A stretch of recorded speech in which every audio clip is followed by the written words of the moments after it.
Question 105. What do we pray for in the fifth petition? Answer.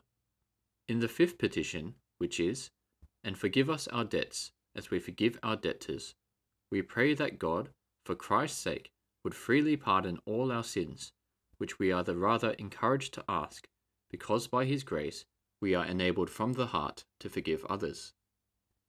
The Bible verses referenced for this answer are Psalm 51, verses 1 to 2, 7 and 9. Verses 1 to 2. Have mercy upon me, O God, according to thy loving kindness, according unto the multitude of thy tender mercies, blot out my transgressions. Wash me thoroughly from mine iniquity, and cleanse me from my sin. Verse 7. Purge me with hyssop, and I shall be clean. Wash me, and I shall be whiter than snow. Verse 9. Hide thy face from my sins, and blot out all mine iniquities.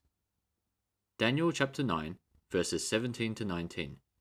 Now therefore, O our God, hear the prayer of thy servant and his supplications, and cause thy face to shine upon thy sanctuary that is desolate, for the Lord's sake.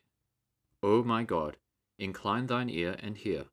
Open thine eyes, and behold our desolations, in the city which is called by thy name. For we do not present our supplications before thee for our righteousnesses, but for thy great mercies. O Lord, hear. O Lord, forgive. O Lord, hearken and do. Defer not, for thine own sake, O my God, for thy city and thy people are called by thy name. 1 John chapter 1, verse 7. But if we walk in the light, as he is in the light, we have fellowship one with another, and the blood of Jesus Christ his Son cleanseth us from all sin. Matthew chapter 18, verses 21 to 35.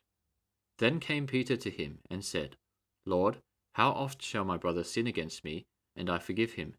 Till 7 times? Jesus saith unto him, I say not unto thee, until 7 times, but until 70 times 7.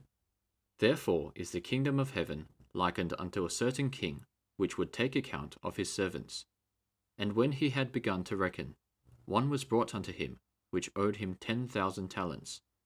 But forasmuch as he had not to pay, his Lord commanded him to be sold, and his wife, and children, and all that he had, and payment to be made. The servant therefore fell down and worshipped him, saying, Lord, have patience with me, and I will pay thee all. Then the Lord of that servant was moved with compassion, and loosed him, and forgave him the debt. But the same servant went out, and found one of his fellow servants, which owed him 100 pence, and he laid hands on him, and took him by the throat, saying, Pay me that thou owest. And his fellow servant fell down at his feet, and besought him, saying, Have patience with me, and I will pay thee all. And he would not, but went and cast him into prison, till he should pay the debt. So when his fellow servants saw what was done, they were very sorry, and came and told unto their Lord all that was done. Then his Lord, after that he had called him, said unto him, O thou wicked servant, I forgave thee all that debt, because thou desirest me. Shouldest not thou also have had compassion on thy fellow servant, even as I had pity on thee? And his Lord was wroth, and delivered him to the tormentors, till he should pay all that was due unto him. So likewise shall my heavenly Father do also unto you, if ye from your hearts forgive not every one his brother their trespasses. Ephesians chapter 4, verse 32. And be ye kind one to another, tender-hearted, forgiving one another, even as God for Christ's sake hath forgiven you. Colossians chapter 3, verse 13.